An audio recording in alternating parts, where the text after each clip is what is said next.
ಇನ್ನು ಮುಂದೆ ಯಾವುದೇ ಥರ ನೀವು ಬ್ಯಾಂಕಿಗೆ ಹೋಗದೇನೆ ನಿಮ್ಮ ಆಧಾರ್ ಕಾರ್ಡ್ನೊಂದಿಗೆ ಬ್ಯಾಂಕನ್ನು ಲಿಂಕ್ ಮಾಡ್ಕೋಬೋದು. ಹಾಗಿದ್ರೆ ಆ ಒಂದು ಪ್ರೊಸೆಸ್ ಯಾವ ಥರ ಇರುತ್ತೆ ಅಂತ ಅನ್ನೋದನ್ನು ನೀವು ತಿಳ್ಕೊಬೇಕಾದ್ರೆ ಈ ಒಂದು ವಿಡಿಯೋನ ಪೂರ್ತಿಯಾಗಿ ನೋಡಿ.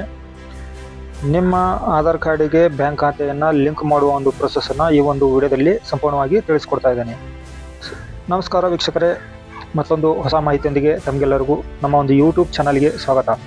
ಈ ಒಂದು ವಿಡಿಯೋದಲ್ಲಿ ನಾನು ನಿಮಗೆ ತಿಳಿಸ್ಕೊಡ್ತಾ ಇರೋ ಮಾಹಿತಿ ಏನಪ್ಪ ಅಂತಂದರೆ, NPCI ಮ್ಯಾಪಿಂಗ್ ನಿಮ್ಮ ಆಧಾರ್ ಕಾರ್ಡ್ನೊಂದಿಗೆ ಯಾವ ಬ್ಯಾಂಕು ಲಿಂಕ್ ಆಗಿದೆ, ಲಿಂಕ್ ಆಗಬೇಕು ಅಂತಂದರೆ ಏನು ಮಾಡಬೇಕು.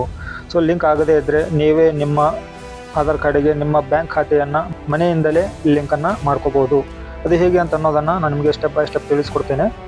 ಸೊ ವಿಡಿಯೋನ ಶುರು ಮಾಡೋಕ್ಕೂ ಮೊದಲು ನೀವಿನ್ನೂ ಚಾನಲ್ಗೆ ಹೊಸಬರಿದ್ದರೆ ಚಾನಲ್ಗೆ ಸಬ್ಸ್ಕ್ರೈಬ್ ಮಾಡಿಕೊಂಡು ನೋಟಿಫಿಕೇಷನ್ ಬಟನ್ನ ಆನ್ ಮಾಡಿ ಇಟ್ಕೊಳ್ಳಿ. ಈಗ ಆಲ್ರೆಡಿ ಸಬ್ಸ್ಕ್ರೈಬ್ ಮಾಡ್ಕೊಂಡವರಿಗೆ ತಮಗೆಲ್ಲರಿಗೂ ಧನ್ಯವಾದಗಳನ್ನು ತಿಳಿಸುತ್ತಾ ಈ ಒಂದು ಪ್ರೊಸೆಸನ್ನು ನಾನು ನಿಮಗೆ ತಿಳಿಸ್ಕೊಡ್ತೇನೆ. ಮೊದಲನೇದಾಗಿ NPCI ಮ್ಯಾಪಿಂಗ್ ಅಂದರೆ ಏನು? ಸರ್ಕಾರದಿಂದ ಬರುವಂಥ ಹಣ ನಿಮ್ಮ ಖಾತೆಗೆ ಜಮಾ ಆಗಬೇಕು ಅಂತಂದರೆ ಈ ಒಂದು NPCI ಮ್ಯಾಪಿಂಗ್ ಆಗಿರಲೇಬೇಕು. NPCI ಅಂತಂದರೆ national payment corporation of India ಅಂತ ಹೇಳಿ ಅರ್ಥ. ಸೊ ನೇರು ನಗದು ವರ್ಗಾವಣೆ ನಿಮ್ಮ ಖಾತೆಗೆ ಆಗುತ್ತೆ.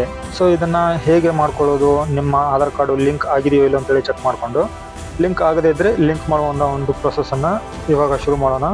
ಮೊದಲನೇದಾಗಿ ಯಾವುದಾದ್ರೂ ಒಂದು ಬ್ರೌಸರನ್ನು ಓಪನ್ ಮಾಡ್ಕೊಳ್ಳಿ. ಅಲ್ಲಿ NPCI ಅಂತ ಹೇಳಿ ಸರ್ಚ್ ಮಾಡಿ. ಇಲ್ಲಿ ನೋಡಿ, ನಾನು ಸರ್ಚ್ ಮಾಡಿದ್ದೀನಿ. ಇಲ್ಲಿ ನೀವು ನೋಡ್ಕೋಬೋದು. ಈ ಥರ ನಿಮ್ಮ ಒಂದು ಗೂಗಲ್ನಲ್ಲಿ ಸರ್ಚ್ ಮಾಡಿ. ಇಲ್ಲಿ ಮೊದಲು ಬರೋ ಲಿಂಕ್ ಕಾಣ್ತಾ ಇದೆ ನೋಡಿ, ಇಲ್ಲಿ NPCI. ಈ ಒಂದು NPCI ಅನ್ನೋದ್ರ ಮೇಲೆ ಕ್ಲಿಕ್ ಮಾಡ್ಕೊಳ್ಳಿ. ಸೊ ಇಲ್ಲಿ ನಿಮಗೆ ನೆಕ್ಸ್ಟ್ ಅಫಿಷಿಯಲಿ ವೆಬ್ಸೈಟ್ ಓಪನ್ ಆಗುತ್ತೆ. ಈ ಒಂದು ಅಫಿಷಿಯಲಿ ವೆಬ್ಸೈಟಲ್ಲಿ ನೀವು ಲಿಂಕ್ ಮಾಡ್ಕೋಬೇಕು ಅಂತಂದರೆ ಇಲ್ಲಿ ನಿಮಗೆ ಆಪ್ಷನ್ಗಳು ಕಾಣ್ತಾ ಇದ್ದಾವೆ ನೋಡಿ.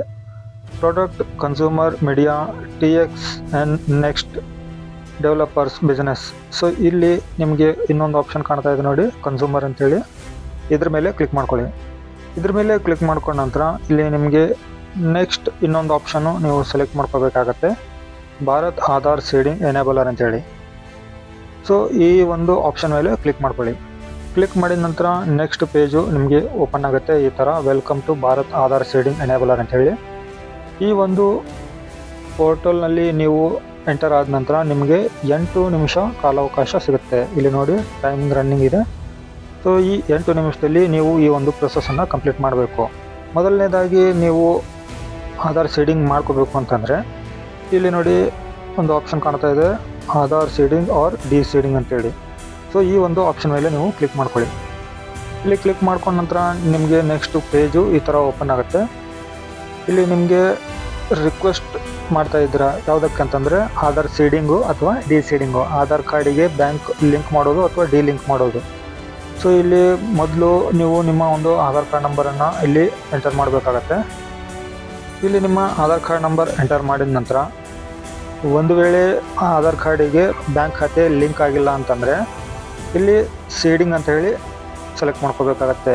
ಒಂದು ವೇಳೆ ನಿಮ್ಮ ಆಧಾರ್ ಕಾರ್ಡಿಗೆ ಸೀಡ್ ಆಗಿರೋ ಬ್ಯಾಂಕು ಅಥವಾ ಲಿಂಕ್ ಆಗಿರೋ ಬ್ಯಾಂಕು ಒಂದಿರುತ್ತೆ ಅಥವಾ ಲಿಂಕ್ ಮಾಡಬೇಕಾಗಿರೋ ಬ್ಯಾಂಕು ಬೇರೆ ಇರುತ್ತೆ.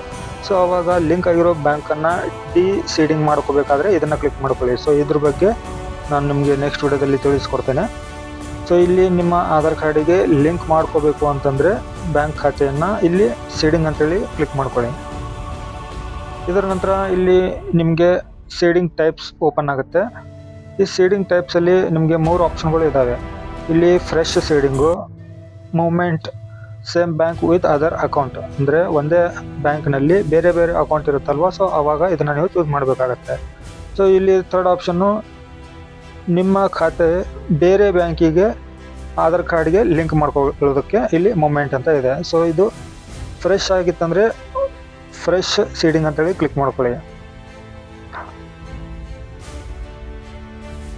ನಂತರ ಇಲ್ಲಿ ಸೆಲೆಕ್ಟ್ ಬ್ಯಾಂಕ್ ಅಂತ ಇದೆ ನೋಡಿ.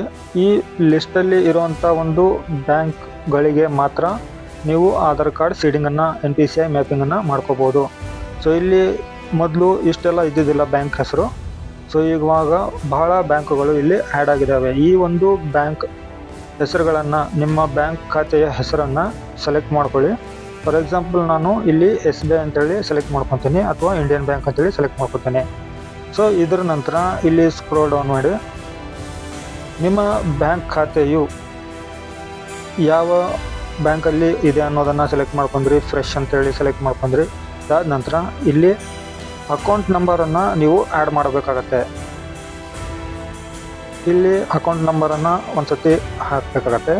ನಂತರ ಅದೇ ಅಕೌಂಟ್ ನಂಬರನ್ನು ಇನ್ನೊಂದು ಸತಿ ಈ ಒಂದು ಬಾಕ್ಸ್ನಲ್ಲಿ ಆ್ಯಡ್ ಮಾಡಿ ಇಲ್ಲಿ ಕೆಳಗಡೆ ಒಂದು ಕನ್ಸೆಂಟನ್ನು ಕೊಟ್ಟಿದ್ದಾರೆ ನೋಡಿ. ಈ ಒಂದು ಕನ್ಸೆಂಟ್ ಮೇಲೆ ಕ್ಲಿಕ್ ಮಾಡಿದರೆ ಇಲ್ಲಿ ಕಾಣ್ತಾ ಇರೋವಂಥ ಒಂದು ಕ್ಯಾಪ್ಚಾವನ್ನು ನೀವು ಎಂಟರ್ ಮಾಡಬೇಕಾಗತ್ತೆ. ಕ್ಯಾಪ್ಚಾ ಮಾಡಿಬಿಟ್ಟು ಇಲ್ಲಿ ಸಬ್ಮಿಟ್ ಬಟನ್ ಇದೆ ನೋಡಿ. ಈ ಒಂದು ಸಬ್ಮಿಟ್ ಬಟನ್ ಮೇಲೆ ನೀವು ಕ್ಲಿಕ್ ಮಾಡಿದರೆ ನಿಮ್ಮ ಆಧಾರ್ ಕಾರ್ಡಿಗೆ ಮತ್ತು ಬ್ಯಾಂಕಿಗೆ ಲಿಂಕ್ ಇರುವಂಥ ಮೊಬೈಲ್ ನಂಬರ್ಗೆ OTP ಬರುತ್ತೆ. ಆ ಒಂದು OTPಯನ್ನು ನೀವು ಇಲ್ಲಿ ಎಂಟರ್ ಮಾಡಿದರೆ ನೆಕ್ಸ್ಟ್ ಪೇಜ್ನಲ್ಲಿ ಆವಾಗ ನಿಮ್ಮ ಆಧಾರ್ ಕಾರ್ಡಿಗೆ ನಿಮ್ಮ ಬ್ಯಾಂಕ್ ಖಾತೆಯು ಲಿಂಕ್ ಆಗುತ್ತೆ. NPCI ಮ್ಯಾಪಿಂಗ್ ಆಗುತ್ತೆ.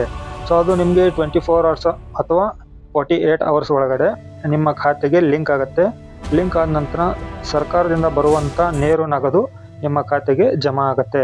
ಸೊ ಇದಕ್ಕೆ ಎಕ್ಸಾಂಪಲ್ ಅಂದರೆ ಗೃಹಲಕ್ಷ್ಮಿ ಯೋಜನೆ ಆಗಿರ್ಬೋದು ಅಥವಾ ಅನ್ನಭಾಗ್ಯ ಯೋಜನೆ ಹಣ ಜಮಾ ಆಗ್ತೈತಲ್ಲ ಅದಾಗಿರ್ಬೋದು ಅಥವಾ PM ಕಿಸಾನ್ ಯೋಜನೆ ಆಗಿರ್ಬೋದು ಆ ಹಣ ಎಲ್ಲ ಸೊ ನೇರ ನಗದು ಅಕೌಂಟಿಗೆ ಟ್ರಾನ್ಸ್ಫರ್ ಆಗುತ್ತೆ. ಸೊ ವೀಕ್ಷಕರೇ, ಇಷ್ಟು ಈ ಒಂದು ವಿಡಿಯೋದಲ್ಲಿ ಮಾಹಿತಿ ಇರುತ್ತೆ. ಈ ವಿಡಿಯೋ ತಮಗೆ ಉಪಯೋಗ ಅನಿಸಿದರೆ ವಿಡಿಯೋಗೆ ಲೈಕ್ ಕೊಡಿ, ಚಾನಲ್ಗೆ ಸಬ್ಸ್ಕ್ರೈಬ್ ಮಾಡಿ. ಮತ್ತೆ ಹೊಸ ಮಾಹಿತಿಯೊಂದಿಗೆ ಸಿಗ್ತೀನಿ. ಅಲ್ಲಿವರೆಗೂ ಜೈ ಹಿಂದ್.